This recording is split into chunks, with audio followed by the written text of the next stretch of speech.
Rule 42. All persons more than a mile high must leave the court immediately.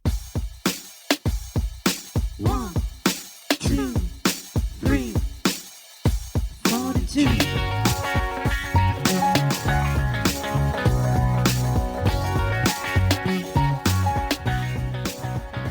Hey, Audrey and Jenn, this is exciting. This is the first episode of your new podcast, Rule 42. Very excited to be working with you guys and what this future is going to bring for us.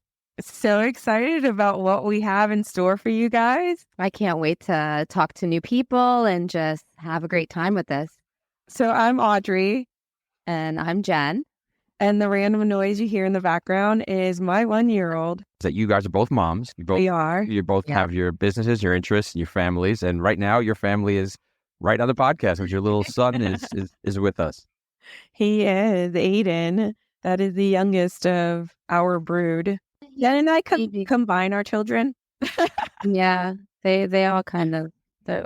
I feel like she has more of my kids and I have more of hers because they're just their personality types. Her daughter is me, 100%. Kylie, I will claim 1,000%. She has my personality. She has my sarcasm. She handles situations. We're even more vanilla people. Yeah, they like Jen's chocolate. Snacks. They have the same Starbucks drink. It's so weird. So it sounds like you guys are having a lot of fun in Connecticut then, if you have these blended families and different daughters. We actually, during COVID, so Jen has an issue with like hospitals and oh my goodness. Oh yeah. He is so angry right now. He wants screen time. It's not the screen time. He just wants the mic and the yeah. He's like, give me what you have and make it mine. So part of the podcast is going to be the struggle to balance family and life and motherhood. And right now, this is a prime example of that. If you don't have childcare for Aiden right now, as the next few minutes, so you're stuck being a worker. No, I am. But that's part of it. This is all part of the journey, like of life. Period. I mean, I get that not everybody chooses to be a parent, but I chose to be a parent over and over again. So I get to get all the phases. Yeah, you sure do. All in my 40s. I know, it's crazy. They're getting so big so fast. This is basically the show, is that you're talking about how you balance this stuff. And yeah, sometimes it's not easy. And that's great for people to see that. Like, look, even you with successful businesses right now, your sitter had to run out. So you're doing both. So it's a juggling act. It is a juggling act, but you make it all work. Roll with the punches. That's exactly right. And we'll see on the show, we're going to hear from lots of people, like Jen said, who are doing that and who are excellent and who have their own lives and their own struggles and their own family. We'll talk about anxiety and coping and marijuana and lots of We definitely hit a different topic. We definitely hit a bunch of different avenues along the way. We're very all over the place with kind of what we do and like and yes. And you guys definitely, people will hear your stories and you'll hear that the experience you have. You love to travel. You love to go to sporting events. You love to go to spas. And you love your cars, and we'll hear all about that on the show coming up. Oh, definitely. And Jen and I, like, the way we came together, we just balance each other. It's so weird. Like, I don't talk to people as much as she does, but it is a really good balance. For some reason, we just fit really well.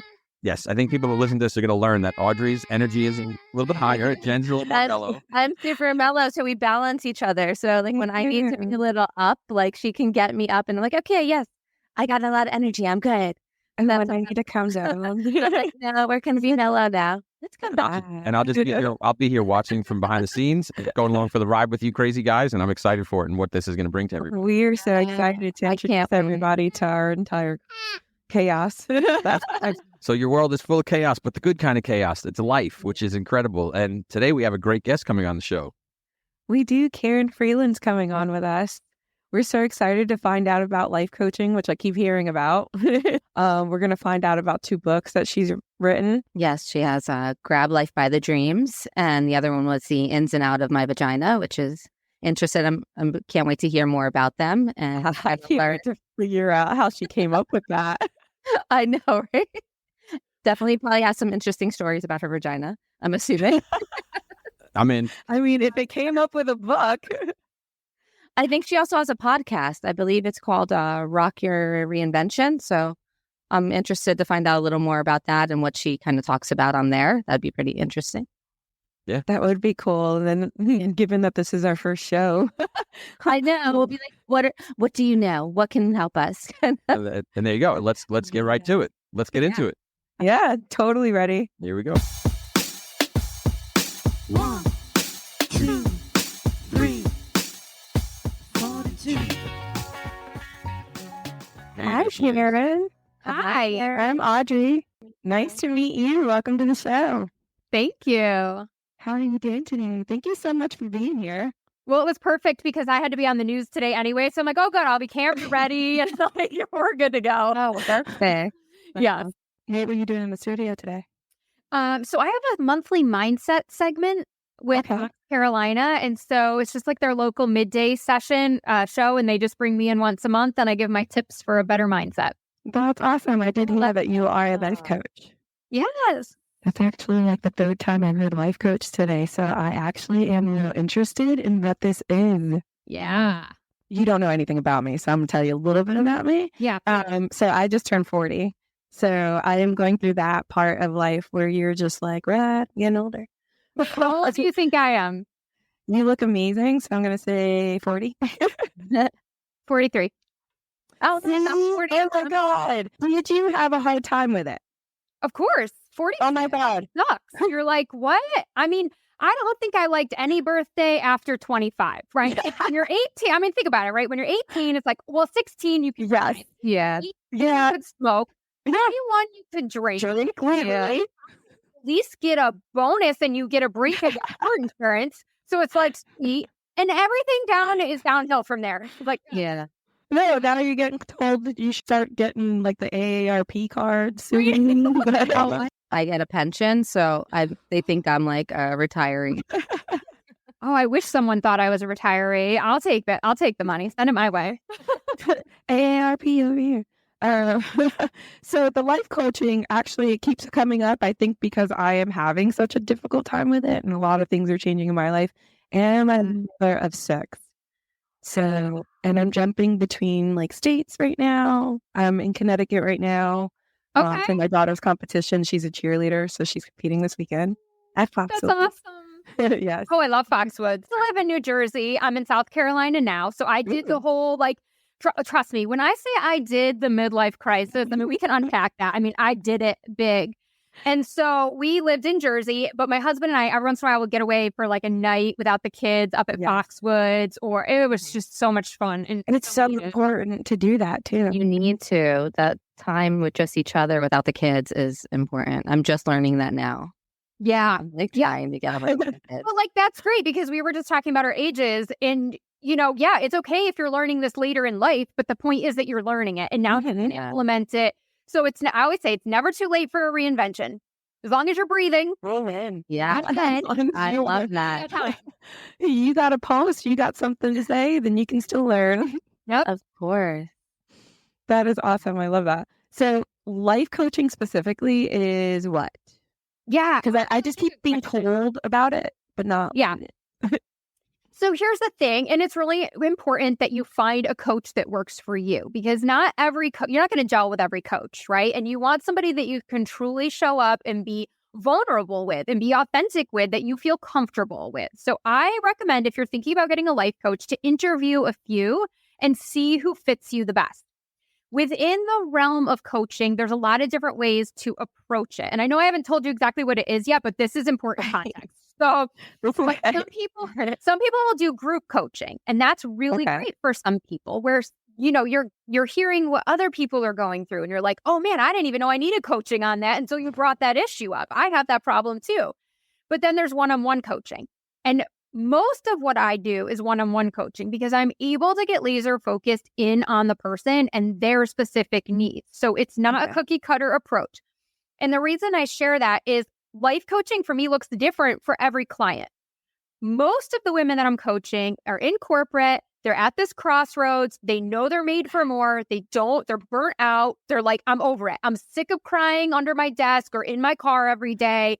Like there's got to be something more.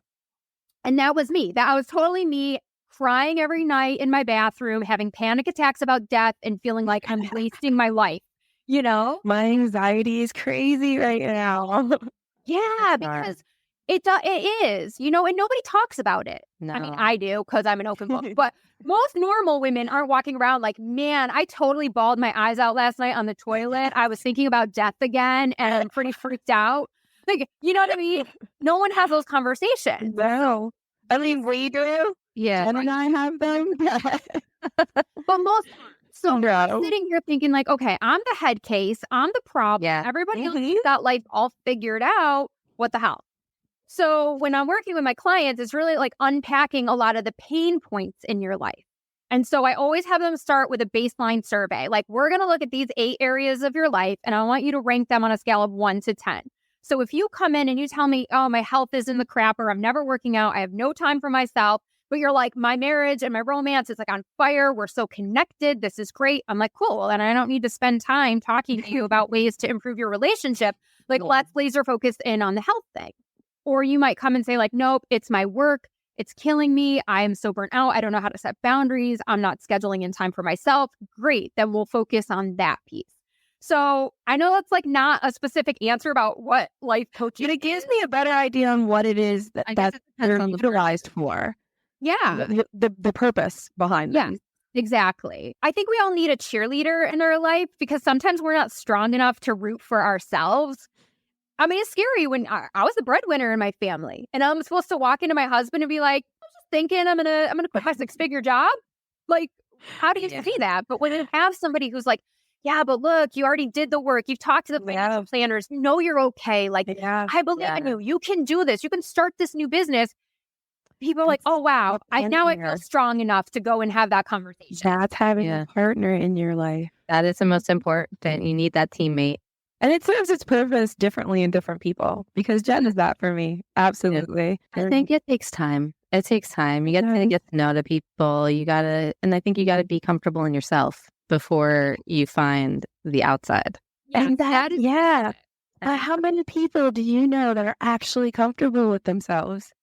Like real, genuine, and like, exactly.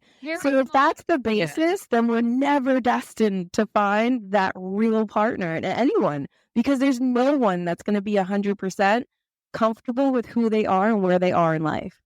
Yeah. So what my little quick tip, free coaching, you're welcome. You're always coming with the fire, but sit down and really write out kind of like your dream person, like all the things, all their qualities, like get as specific as you possibly can. Have you ever done this? No, never. Okay, great. Take out a piece of paper later tonight, snuggle up with a tea or whatever you like to drink at night and just grab out that journal and everything. What is his age? What is his physical build? What is his job? What is his spiritual affiliation? What is like everything? Just like super detail. Yeah. It's so as detailed as you can possibly be. And then just start like reflecting on that. That's going to be your guidepost. So every time you go on a date or you are looking somebody up online, you're like, that's your filter. How closely does he get to this? Now, look, nobody gets 100%, right? I mean, we all like, even my husband, I'm like, my gosh, I love you. You cook, you clean, you do all these things. But going to like some big public event, like he's like, you're in headlines, like can't do it. He's like sitting in the corner and but it's like, okay, everything else is so perfect in our relationship. So like, why would I let that one thing hinder a great relationship? You know what I'm saying? Yeah. So we have to also have, we have to be objective about this too and like realize we're not going to get everything, but you're going to get a lot closer to that partner that you want when you have taken the time to actually sit down and figure out like, this is what the ideal partner looks like for me. He loves kids, right? Like you got 6 of them. Like better for each to love kids. Definitely need to do that. Yeah, right there. If he's like, nah, I'm good. Like, okay. So we're hiding them. Yeah. That was hide that one. I would take his one phone call. I actually, while we were setting up for the show, I had my youngest on my lap. Aww. And I thought he was going to be here, but then he ran off. So my butler, my maid, they just work here. Oh, man, he's the only one that I have, so but it's cool. While he was singing, he might have tried to like sing you a song, but they're not much on it, like there. My babies are 12 and 14 now. So that's a crazy hard that window, and it changes so drastically. Even the 12 to 14. Yeah. Yeah. Such a drastic shift in like all of it. You're like, what happened? For you. Yeah, Out of it. it's like, wait a minute, is it me? Am I going through the change? Wait, who's changing Right. here? Teenagers are hard. Well, so there's more that we learned about you, but we wanted to see if maybe you wanted to learn something about us. Yeah, do tell. Okay, so we both have our various areas of like anxiety and stuff that we deal with or whatever, and we are both mothers and operate the household. And our kind of like de-stressor and kind of way of handling all of that is to get high. Now, here's the thing. When we say high, we do not mean laying on the couch, No. eating bags of chips while our kids are running around, wreaking havoc and destroying our home. And we're just like, yellow. Right. It's definitely more of a putting you in a place where you can handle the amount of stress and the amount of pressure and the amount of just responsibility you have on a regular basis every single day. And then all those factors that get thrown in that you're just not prepared for. Right. So our way of dealing with it is smoking. Yeah. So is that something that you dabble in? So no. So look, first starters, I'm never going to yuck someone's yum. Okay. So that is not my job as a life coach. Yeah. My job is to figure out what is serving you. Mhm. And so in my book, Grab Life by the Dreams, and I don't know if this is going to be out on video, but I'll just cover that there, right? Love it. I talk a lot about my alcohol addiction and Okay. how much it was controlling my life. And I used it as a numbing and like a de-stressor. And but it became a hindrance for me because it became an everyday, all day thing. Yes. And so, I mean, I was putting away at least 3 glasses of wine a night, 7 days a week without skipping. Like it was just my thing. And sometimes when work was really stressful, I would text my husband and be like, I need you to have this ready for me when I get home. And he would literally meet me on like the front porch and be like, here's your drink. And it just became, I don't know how to explain it, but I wasn't in control anymore. It wasn't like, okay, I'm going to use this for this reason. It was You felt like it was controlling me. Yeah. You needed to drink. You needed Right. to drink every day. Yeah. Right. And I mean, there were times where I was putting vodka inside of coffee because I didn't want anybody to know that I was drinking. Start hiding it. During COVID, I mean, I literally would start at 10 a.m., apple juice and bourbon. I mean, it was just like, it just became an all the time thing. And I hated the way I felt. I hated what it was doing to my body. I just hated that I wasn't in control of it. And so I've done a lot to weed out as many things in my life that aren't actively moving me towards my goals. Yes. So, I mean, that's my take on it. I think also I had a lot of friends in high school that got addicted to drugs, and I've just seen the havoc that it's wreaked in their life. And so for me, it's kind of like, all right, like I don't want to go there. Like I like to get addicted to things like working out and like that kind of stuff. That is I actually started going to the gym on a regular basis, and I feel it when a day goes by and I don't go. And then I get there and I want to stay. And I'm like, well, I mean, I can work that machine. Or look, I don't really know what I'm doing. So I just pretty much watch other people and then just copy them. So that's how I've been learning the machines. Yeah. You know what? That's the best way to learn, though. You see what other But people are we got doing. away, and if they don't have a gym, I feel it. I like want to go home so that I could go back to the gym because my body just, I don't know, it affects the way my day goes. It does. Started with like, it's just so, yes, it is a routine, but it's a routine that at the end of it, I feel amazing. Yeah. Your book. So I did not read it. Which one? The first one or the Yes. I was wondering because yes, there we go. So I saw the Vagina monologues with my aunt when they were, and it was amazing. It had to have been, and I was young. I was still a teenager. Well, I love it. I mean, we need to be having these conversations. So No, it was the Important. best thing she could have done with me, and it was something that she wanted to do with me and a bunch of her girlfriends that she had, and I was raised with her, so she's my mom. So she wanted me to know, like, okay, these are the things you're gonna start like experiencing and going through, and it's normal and it's okay. And she normalized it for me. And is that like, I have not read the book, so I will now because I'm an avid reader. Yay! Oh, you're gonna love it. But is that kind of And they did it in a way that was so funny. Yeah. So the book is called The Ins and Outs of My Vagina, a pediatric memoir. And it won a gold medal from Reader's Favorite for the humor category. So yes, That's fun ride. No Anyway, so puns intended. But it really starts out with me 5-7 years old, realizing that I even have a vagina. Like, what is this thing on the outside of my body? Oh, it's the clit. What the hell is that? I thought I had a penis. So I just ruined the first chapter with you. But anyway, like, you got well, I know everybody's face is like, what the hell? And then it goes all the way up through 40. And so I talk about everything from like teenage sex to pregnancy to miscarriage. That's amazing. That's not a funny chapter. But no, but it's not real. But it's Exactly. that's part of life. Real. Part of life. And I'll go through some ups and downs. So it definitely is good to hear.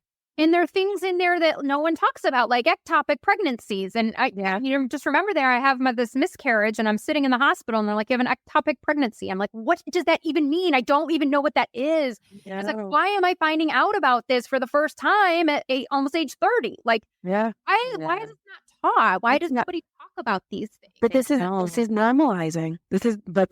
She normalized these things for me, but we don't do that anymore. No. I don't normalize it. But I think that that's something within us because we take it for granted. Because it was normalized for me. I have girls. It's now something that I'm realizing at my age that I do need to. So one of them's still young enough that it can become a more normal thing for her. But the other two are like my older ones. So sorry.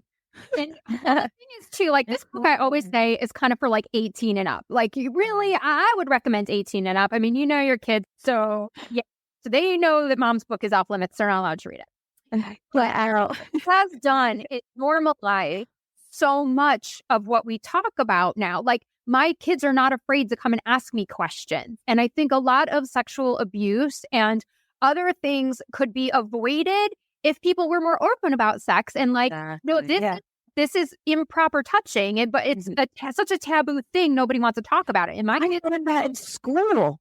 Oh, that's good. We don't do that anymore. No. It's like taboo. It is. In school, they can't because they never know what you can or cannot say and who's going to get, I mean, come on. about something. Really? It's sad. But if you do it at home, like I try to I have 4 boys and a girl, so we try to, always kind of keep that line of communication open, but it is challenging sometimes. What got you to write it? Totally my husband's fault. So I write about it in chapter 30, all lubed up with nowhere to go. And I went to the gynecologist and she was like, you need to prepare your body for birth. I'm like, yeah, I got this. I'm taking a Lamaze class. And she's like, no, you don't want to tear. You should be rubbing olive oil on your like basically your taint. Like, like what? That sounds really stupid. I'm not going to do that. But of course, as you'll see in the book, my vagina is a character named V. And so she's a dialogue, like she's always trying to get me in trouble. And so V is like, we need to do this because I don't want to tear. And I'm like, fine. So I try this whole thing with the olive oil. It's a shit show. Oil is going everywhere. There's more oil on the bathroom than there is on my vagina, my vulva, I should say. And I'm like, okay, this is a hot mess. And my husband comes home and he's like, what the flip happened in the bathroom? And I'm like, you know what you should do? And I'm thinking, what advice do you have for me? And his grand advice was, you should write a book and call it I Don't Know My Vagina, because it is clear you do not know. I was like, you're not wrong. We're not wrong. I love that. That is it. It was the seed that got planted. And I'm like, oh my gosh, there's that time I lost my virginity and I went horribly wrong. There was that bikini wax I got in Florida, and that time I got my first vibrator. And like there were just all these stories that suddenly I was like, I got a book here. And it's so different now. It is. Because now you order everything online. Yeah. Oh yeah. So you didn't even experience that. It's your emporium on Miami Beach. Romantic Depot. Oh my God, yes, Romantic Depot. Ricky's in the city. They don't know that anymore. Oh, however, I did learn the hard way. So I like role play. I like the whole getting in dressed up and doing all of that. So I decided I was going to order a nice little outfit, get all dolled up. Then I ordered another one. Forgot I ordered it on Amazon. Put my kids on a plane back to Connecticut, and then realized that Echo is connected to my Amazon, and Echo shows what mommy orders from Amazon, that it gets delivered to the house. And my 9-year-old checks that religiously.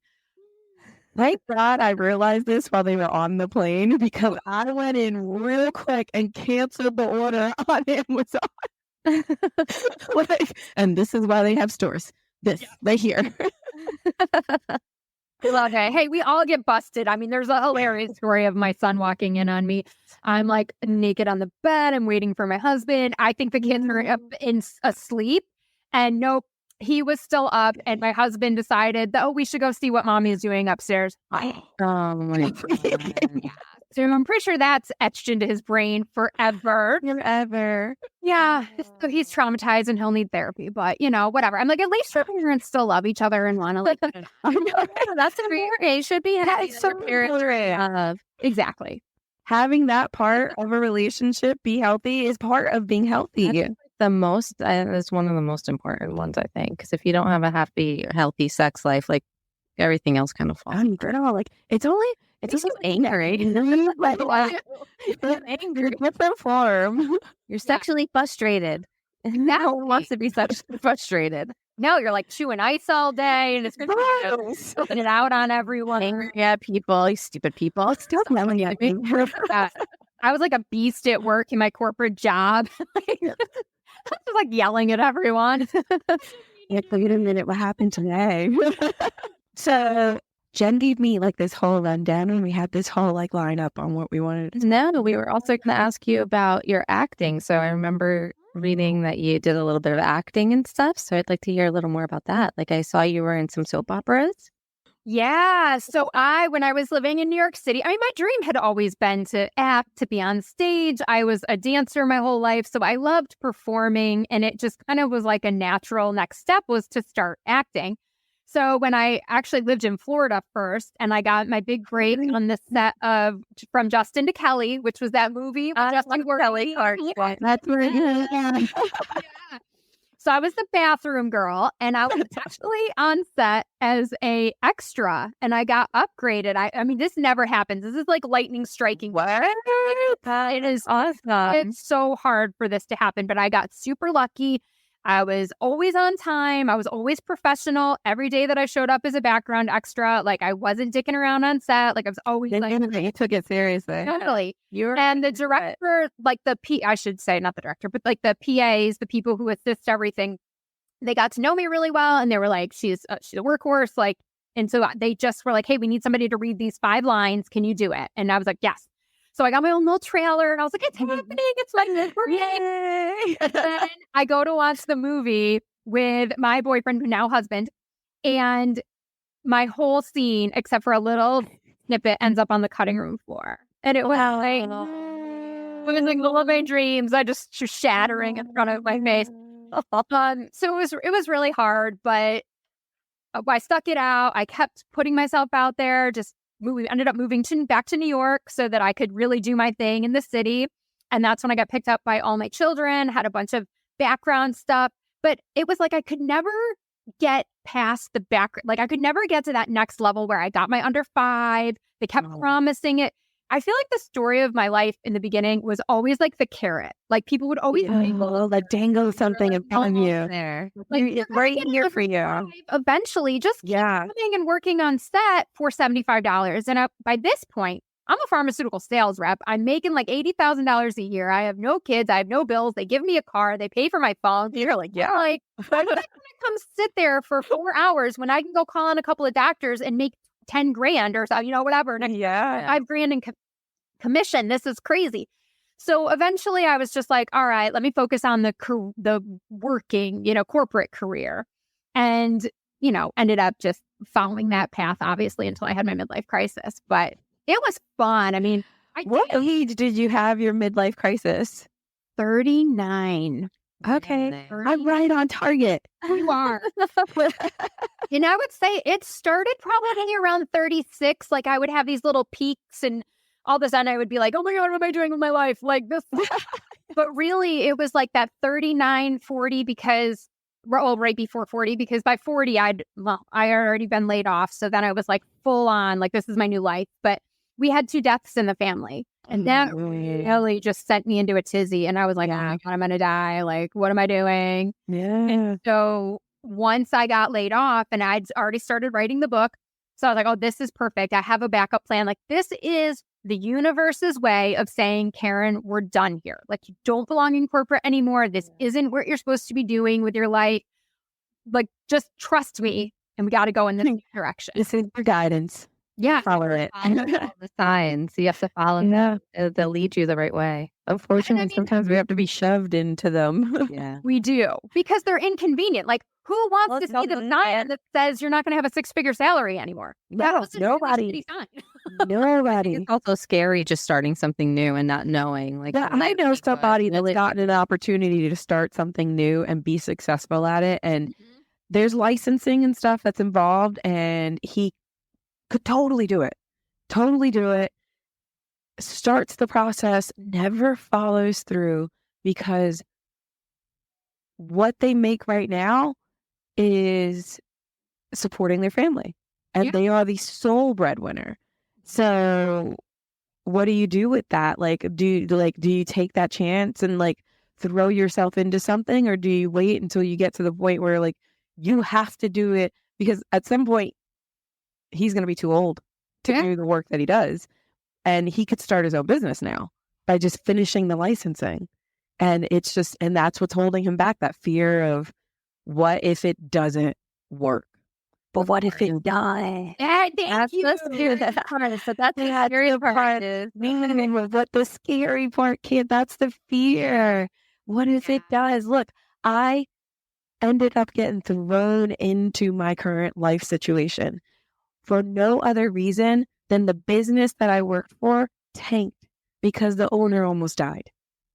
I got fired and had nothing coming in, and I was pregnant with baby number 5, I think. Yes. I was pregnant with my son, and I had no choice. I had to do something, and I was who's going to hire somebody that's 7 months? Wait, no. I was like 8 months pregnant. 8 months pregnant. Right. Nobody. Because they know not only are you only going to be here like on these terms, but then you're going to have a newborn to worry about. And you can tell me that there's a million people that would take an opportunity on someone like that. There isn't. It's hard. I tried a million different ways to do it because I never thought to do it myself. Right. And then I was like, fuck it. I've had so many years of other people training me and other people telling me, oh, this is how you do this. And me making the money. Why can't I do it for me? So I started, my mom helped me out. She like gave me one of her credit cards and I started my own collection company and it paid the bills for my entire house. Yay! Good for you. And I kept that going. And then I started growing from there and started partnering up with people and branching out into different directions. And I literally am someone that had to walk through the drive-through while pregnant with my first child because I only had $1 and I didn't have a car. And they were closed and the drive-through was open. And I had to walk up to the window so that I could get fries because I was hungry. But look how far you've come. And here I am now. Yeah. And I try to tell people, like, I thank God for my life every day. I'm very blessed and I'm very fortunate to be in a position that I've been put in and that my family's been able to be put in. But if I hadn't have been thrown into a part in my life where like I had no choice, I don't think I ever would have been here. Ever. Yeah. And I think that's what has to happen for a lot of people. They need that thing to catapult them into this different place. And that's one of the reasons why I advocate for coaching so much, because you have this extra layer of accountability and skin in the game, right? You don't hire a coach for $6,000 and then not show up and do your You're not, you know, You're like, oh my God, I just paid how much? Like, I better get a return on investment for this. Yes. You're just automatic. But that's what it is, though. And that's what a lot of people don't see. I want to tone in there an investment in when you do something like this, you're investing in yourself. You're investing in a better you. Yeah. In a more successful and proper you and a prouder you. So I just wanted to. Yeah, and there's a return on investment a lot for that, not only just in the skills and the capabilities that you learn, but I mean, one of my clients, she got a new job. She was very hesitant to try to jump different industries, totally different function, and she got a $15,000 raise. So I'm like, okay, great. You're still ahead of the game. Yes. Yeah, oh, that's amazing. Mm-hmm. And it's because she found like strength to like take these steps that she wouldn't have had before. I love that. Yeah, that's amazing. That's really great. Is there anything that you want to know about any questions you might have? I am an open book, so oh my gosh, I am too. I know before this, it was like, okay, is there anything that's off limits for the podcast? I'm like, pretty much no. Like, I know we're pretty open with everything that we talk about. We're like, there's nothing that we don't really share about. Yeah. So one of the things I talk about in my second book, which is Life by the Dreams, and it really is the blueprint for anyone who wants to change their life. Anyone that's feeling stuck and is like, I know I want a different life, but I don't know what to do next. You have to get a copy of Grab Life by the Dreams because oh my God, absolutely. Oh, I'm totally getting one because I feel very stuck right now. You already sold 2 books here because I have to get the first one. I'm telling you both as well, but that's going to be my nighttime read, and then the second one's going to be my daytime read. Exactly. Yes, we got the on the coffee table book and the and then the one correct. But one of the things I talk about is hobbies, and especially as moms, we so often do not want to take time for ourselves. We are feeling like it's selfish. Yes. And we're like, okay, well, I don't have time for me. I got to take care of everybody else. But that is a lot of times to our detriment. And it's what makes us feel so stuck in life because we don't have an outlet. We don't have a way to care for ourselves. So I would love to hear what your hobbies are. Mine, I will share, first of all, is dancing because I've always danced my whole life. So it's getting a little harder. I took a class on Monday and my knee has been bothering. Oh my God, no. But I would totally do it again. It's getting older. The joys of getting older. No. See, like, it sucks. But I love that. And I have gotten into yoga a lot. So yoga is one of mine. Yeah. I love doing yoga. I've just recently gotten into hot yoga. So that's my new one that I like. I like being in the hot room and doing that stuff. I don't like to sweat. Yeah. Oh, see, no, because I feel like I'm sweating off the fat. I like sweating. I'm like, go away. So, yeah. So I try to do that. And then I like hiking. I do hiking with my family, like in the trails. Yeah. So that's my hobby. That's so funny. Have you ever tried hip hop yoga? No. I want to try yoga, period. Oh, I'm so scared now. Fear. No, it's so much fun. It's so much fun. The yoga is fun. Yeah, I feel like I need, like, when I work out, like, I want to be pumped up. Like, it's kind of how I get my anger and my frustration out also. Like, it's how it's regulated. So for me, hip hop yoga was such a great way to enter the yoga world because they really like Biggie and all these old tunes. Oh, I love that. Oh my gosh, it's amazing. And then you just are doing these beautiful, graceful yoga poses. I think Warrior 2 is like my favorite. Oh my God, get out of here. So I'm totally picturing like hip hop yoga being like you're like doing these poses and like kind of dancing with hip hop at the same time. Like, how's this going to work? It's awesome. Yeah, there's not a lot of dancing about Zumba. About it. Zumba then. Zumba has a dance. I remember I got into that for a little while when my kids were little. I was like, I need to go out, do something. Yeah. My hobby's traveling. I just like to travel. I like traveling. I go to the gym. I go to the gym as frequently as I can. And that is a great way. I mean, I was thinking about what you were saying earlier with the machines. So when I was in college, what I used to do to meet cute boys is I would walk around with $20 bills and just knock on random doors and be like, hey, I just need change. Do you have like a 10 and 2 5s? And then I would go to somebody else and be like, I need change. I got this 5. Do you have 5 1s? And that's literally how I meet boys. So I feel like you can apply that strategy at the gym and just be like, I saw you using that machine, but I don't really know how to use it. Could you show me? Oh my God, no. So I have social anxiety. This is a great way to fix that. We're working when on you it. throw your growth into personal growth for 20 All I was thinking about is like how my hands would be shaking. I'm like,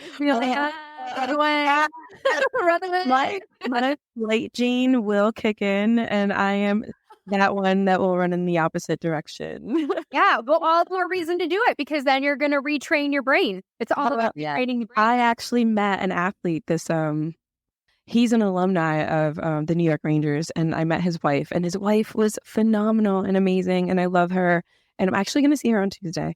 And we were talking about like all of this, like the anxiety and the fight or flight, and prelude this with I am obsessed with Henrik Lundqvist. Ooh. Hank is over my bed. And this awesome autographed picture. I have convinced my son that is his father in that picture. Because why not? Well, he comes over and leans into his wife and goes, so I was just told Hank was next door. Dude, I'm shaking. I look at Sue next door, and I'm like, Karin, or Sue, I can't believe that. What? I'll leave. I'll walk out. She goes, he's messing with you. He was like, oh my God, how did he know to do that? That's not fair. But just hearing the name, I wanted to run away. And I was getting up, like I was putting the hood on because I saw him walk over that shoulder. And I was like, but there's another door that way. So I was going to move that way. No, I try to do at least one thing a week that makes me feel totally uncomfortable. And I was earlier how I went on the news. And the first time I went on the news, I sweated through my entire outfit before I even left the house. I'm not even shitting you. Okay. Like I was so shaky because I don't know. It's just a different format. It was live and it was very quick. I'm used to this, like long form. I get to tell my stories. We get to have fun. It's just a conversation. And I was like, oh, very timed. Yeah, I only have like 3 minutes to get one of my points across. And I was so nervous. Do you practice? Of course. Oh my God. I practice. Do you like time yourself? Like, and go. All the time. Yes. Yeah. I wear like heels and I do the whole spiel. So, but now today was like my 4th or 5th time being on. And the woman looked at me after. She's like, oh my gosh, you just get better and better every time. You know, that is amazing. Everyone else is texting me going, you were a natural. You were awesome out there. And I'm like, and they don't know, but talking to you now, that's how I'm like, you sound like, I love her. She has like energy that's a really good energy. I'm confident. And so like, one of my daughters just came in and she's like walking in, like I bet she doesn't see me sitting here. And it's the older one. You'd think she'd be the guide. I thought the door opened because the baby was walking in. Close the door, babe. Sorry. That's all good. But yeah, so it's like putting yourself in that situation where you can then get better at something. It's totally uncomfortable to begin with, but it's never going to be comfortable if you don't expose yourself to it. So definitely. That's my guidance. Well, with that guidance, we'll actually we can totally wrap this up if you would like. I know that you have stuff to do today. And yeah, no sweat. I mean, I can hang out with y'all all day. I can totally make that work because I'm actually on my way to Mohegan Sun, leaving tonight, and then we're gonna drive. She competes at so I have to have her there at 8:45 in the morning. But in cheer, that's like uniform, hair, makeup. Yeah. No, you're like getting up at 4 o'clock in the morning, trying to get hair puffed up and makeup on and all that fun stuff. But I feel like you're like a little hit there is a great way to wrap it. Yes. Well, also, where can we find your website and your book? Oh, yeah. Yeah. I know you keep bringing up the book. Do you have like a art? Like a website, a book, so that we know where to find you? Yes, you can go to KarinFreeland.com, and Karin is Karin. Or you can hit me up on all the socials, Instagram, Facebook, at Karin Freeland. I'm also on LinkedIn, so check it out. And the book is available on Barnes & Noble and Amazon. So wherever you... Awesome. Lord, thank you for being here. This is amazing. And it was such a pleasure meeting you. It was Yeah, likewise. I hope we were as fun as you would like me. More fun, but don't tell anyone that. Cut that part out. Love it. Love it. Got that, Tommy? Awesome. All good. Hey, that's perfect. Karin, thanks so much. Awesome work. Of course, anytime. Yeah, we'll do it again for sure. Definitely. Oh, yeah, let's do it. I mean, we could talk about stuff for days. Yeah, we definitely have to do it after I read your books. Definitely. We're going to read your book and then we'll bring you back on. 1, 2, 3, 42. Well, I loved Karin. She was amazing to talk to. I feel like I learned so much more about life coaching and kind of what she's all about. Karin was fun. I learned so much more about how I have to communicate with my kids about their vaginas. I am neglecting my duty as a mom. No, that is true. Tell me, you don't agree? What? You have daughters? I do. I do. Yeah. It's all about normalizing. What I happened? leave that part to Christine. You got me flustered. Christine handles the vagina stuff with the girls. I'm there for them. It's funny because sometimes she'll give me a look. Kid will be upset about something like that, the girls, and she'll just give me a wave like, I got it. So I'm like, oh, that you're talking about that stuff. Oh no, that's What though? We need to normalize it as a conversation that happens between fathers and daughters too. Exactly. It is Because and I understand because as a woman, I do not feel comfortable talking to my boys about their penises. I don't have one. No, yeah, I always feel a little like weird, especially like, you know, when they get the morning wood and stuff like that. You're kind of like, yeah. no, Like, is there normal? I do. Then text messages. yeah. Those text messages do happen. Jen, is this normal? Do boys do this? Yeah. Well, I have 4 boys in my house, so it's kind of like, you know, we got a whole lot of penises here. When you left and right. so yes, it is normal. It's absolutely normal. Yeah. No, it totally is, but it's kind of weird, especially when they're younger and the first time they kind of, you know, and they're like, what's going on? It's like hard. And you're like, don't touch it. Just leave it alone. It'll go away. But it's like, Yeah. Well, Tommy, Karin had ins and outs of my vagina. I feel like Tommy could have ins and outs of my Ups and downs. schlong. Ups Ups and downs of the Yep. schlong. Yeah. There you go. All right, Karin, thank you. You got a good book. I got to get to writing. Yeah, let's go. Chop, chop, Tommy. There you go. But what a great interview. She has so much energy and she's just So much. but she talked about how she struggled with anxiety. And you guys, we've talked about this and you want to maybe touch on that because she had severe crippling anxiety. She was in the room crying, thinking she was going to die at 40 years old. Yeah. Well, come on. We have Jax. See? No, Jax has that. Like, I would get calls from Jen where she's like, I don't know what to do. Like, he keeps on telling me that I'm going to die.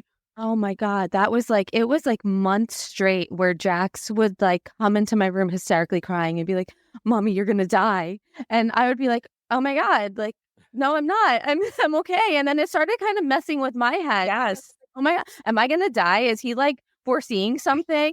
And then like I kept writing. And Karen's 43. Jax was a baby when this started. How old was he?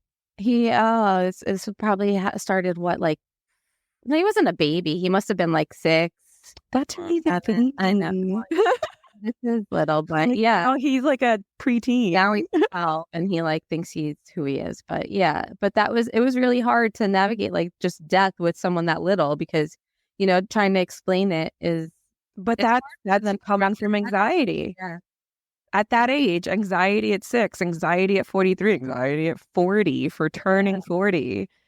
Like, Something that we all have to face because it's there. It's the cruel joke of life here is that it's coming. And but you know what I try to tell them, it happens with my daughter too. I'm like, but not today. You know, so yeah. One day, way off in the future, not today. So try to stay in the moment. It's hard. It's hard, especially when your head is spinning. You guys know. And Karin, it had her basically reevaluate her life entirely. Mm-hmm. Yeah. And She switched. She went from corporate to let's really get out there and see what, like, let's help other people get there. She got into the life coaching and just decided, you know, I need to be able to bring other people on a path that they can find their peace and they can find their place and they can find their path. And you know what? Yeah, anxiety is real. Yeah, there are things that we need to normalize in life that kind of but we can. Motherhood is part of your journey. Okay, so how do we make that journey between motherhood, being a parent, like she said, it all comes down to like the person. Like she changed her life and turned it into where she is now, and now she's out helping other people figure their shit out. Yeah, I love that. You wrote 2 books, going from being a corporate person to, she said she had a breakdown, bought a Mercedes, and then decided, okay, and I quit my job. It's like, well, it was an odd way to do it, but she wrote the 2 books. She's coaching, other women now, and she's made it work. Yeah, she did. Well, that was her path, and I love her saying that she never yucked someone's yum, because I thought that was like a really good, like, you want to just try to push people and push yourself to be the best person that you can be, and I think it's awesome that she's doing that. Absolutely. What a great episode. I'm glad she was on. Yeah. I am too. I'm so happy she was on. We're also stealing that phrase. We are now going to refer to yucking someone's yum all the time. Thank you, Karin. You're the best.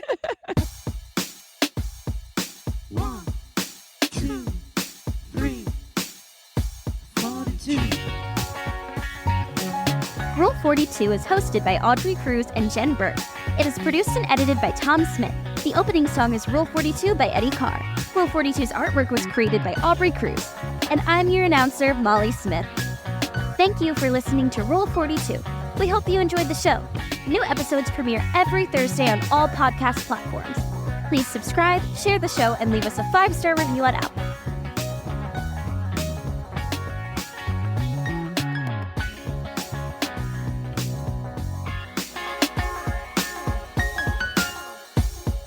Today's rule is rule number 1.